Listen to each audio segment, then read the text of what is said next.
Hiya. I just woke up with a raking cold, so if my voice sounds like sexy and low, that's just because I got a really bad cold and lost snot. So I think I'll have to make this episode a bit short, but I just wanted to talk about um pet owners' grief today, grief in general, because we had a C-section last week that died after the C-section. And I think when we have an operation like that, it just seems extra tragic because we go into Disney mode a bit, don't we? Like, oh, it was a mom, and now the babies don't have a mom, and so on. And obviously, the owner was very upset. I think she was some kind of breeder, but she really loved her dog, obviously, and she said she would have preferred the dog to live and then lose the puppy, but we didn't really have a choice. It went like it went, right? And it struck me how little prepared we are actually to handle owner's grief. I feel I've been very lucky because I have experienced some grief myself. And I also, through the coaching, right, we handle a lot of really difficult emotions and we coach and we see coaching on people that have lost. So I feel now I have a lot of background and I have a lot of information and a lot of tools to deal with grief and I can handle it. But it's very hard for us when we just come out of vet school and if we don't haven't had those experiences ourselves. And how do you actually handle a person that has a really strong emotion of grief? And there is so many aspects of it, especially when we do euthanasia, as no, because you have the first part of it is being prepared to have a really uncomfortable conversation with an owner, right? We have to talk about quality of life. We have to talk about what are they expecting here. There might be really uncomfortable talk about have they actually got the money to treat for this? If we look like long term, a blocked bladder can be a lot of money, thromboembolism, a stomach torsion. There's a lot of conditions where you might be able to help a bit right here, right now, but what's going to happen long term? Have they got the money? Are they prepared for it? So you need to have really, really uncomfortable conversations all the time in VetMed. And it is really hard. It is hard because of two things. Because one is we anticipate what the owners are going to say. We're worried about it. We're scared of what is the owner going to say and how can we prepare for anything they might say, which is impossible, right? Because each person is like a whole world of emotions and thoughts. So whatever they're going to throw back at us, we cannot be prepared for. And then we need to be able to accept and feel our own emotions. We might feel it is really unfair that we have to put this animal to sleep because if only the owners had had more money, or if only they brought it in before, or if only this, or if only that, then it might not have had to be a euthanasia, right? And also, like we maybe feel grief because it's just like a really young animal. Maybe we're somehow attached to it. I mean, I do night, so it's very rarely that the animal that comes in has a relationship with me because I don't see them every day. It's just emergencies from all over a big area. But I can still like there's something about some animals that just touch you, isn't there? So I have to be able to feel my own emotions around the grief and also feel and accept and hold space for my own emotions about what the owners are going to say to me, right? That might release a lot of triggering and anxiety in me. So that's like a whole thing just before we even started on the whole death thing, right? And then after the animal has died, assuming, it's an euthanasia or not, like the animal is dead, and now you sit here and you are facing an owner that has a variety of emotions.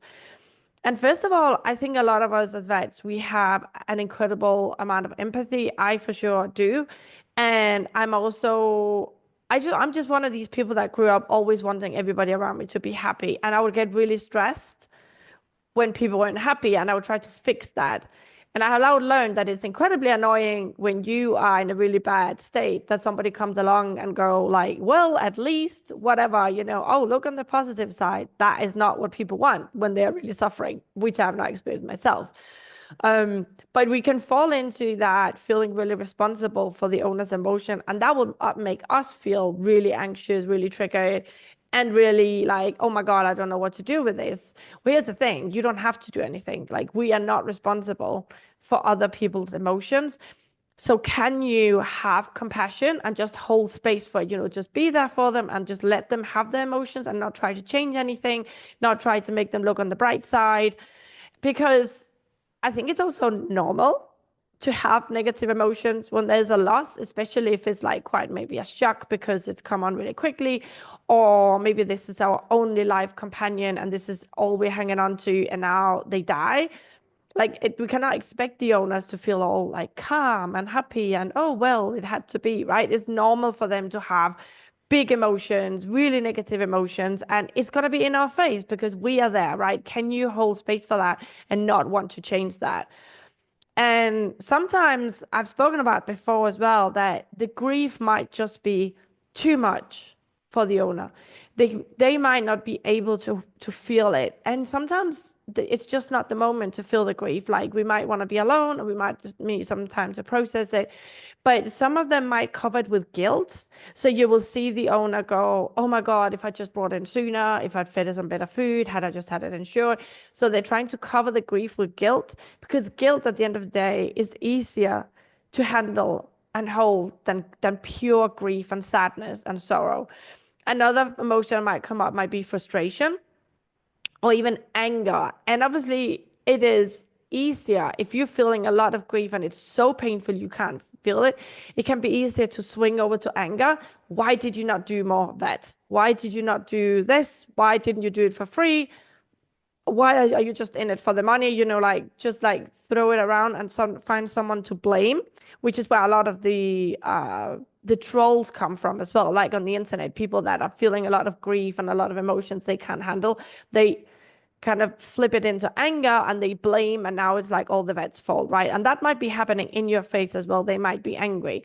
And of course, you shouldn't take abuse. Somebody's like shouting at you and threatening you. You should just take it, like call the police or kick them out or whatever. But if it's just, you can feel this anger and you can feel this frustration, like also maybe just take a step back and let them have it. Like let them just experience it right now like this, because the grief and the sorrow and the pain might be too much for them to hold. And I think there's a third part of it, which is really being able to accept the unfairness of it all, like being able to accept for us as well that we cannot help them. I mean, I think like this C-section apart, which was really sad. She was only 4 and she was like a fairly normal breed. Like it quote unquote shouldn't have happened. She shouldn't have died, but she did.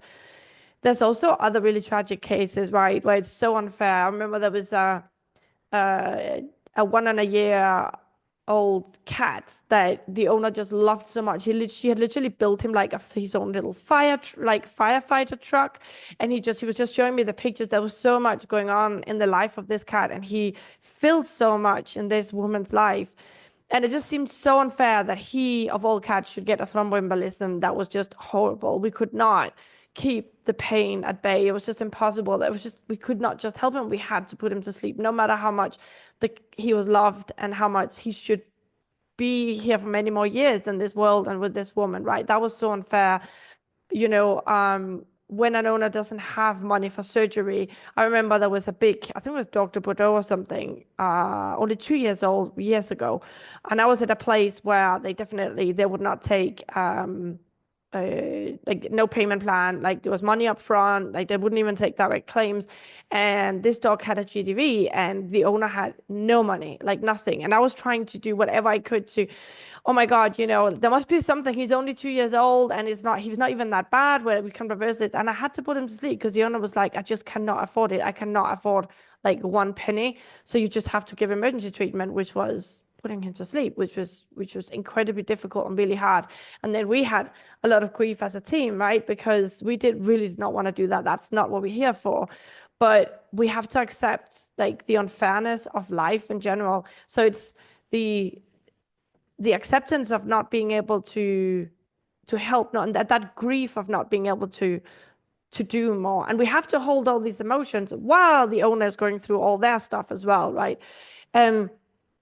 There's no easy way around it, but I think one of the biggest parts of it that I have learned is like, first of all, like I'm not responsible for the other person's feeling. Like I need to have this uncomfortable conversation that I don't want to have, to tell them that maybe their pet is going to die, or I think it should die, and why, and take their surprise, astonishment, anger, grief, whatever it is, and be able to just like, that is yours, you hold it, I'll be here for you, but I'm not going to try and change that. Holding my own uncomfortable feelings about being able to hold the owner's emotions and also not wanting to say these things and also feeling all the unfairness of it, right? And also just like acceptance of this is a nasty situation. It is an unfair situation. It is not something that should have happened, but we can't argue with reality, right? Because we lose every time. This is what we got, and we just have to accept that this is it. And we also have to accept that we are going to go through a lot of difficult emotions as well as the owners. And there's nothing we can or should do to change that. The one thing I would say, obviously, with guilt, you always want to do your best to try and say to the owners, well, you did everything you could, you brought them in the right time, you know, you gave them an amazing life up to now, and so on and so on. There's a lot we can do to kind of help them a bit over the guilt, I think.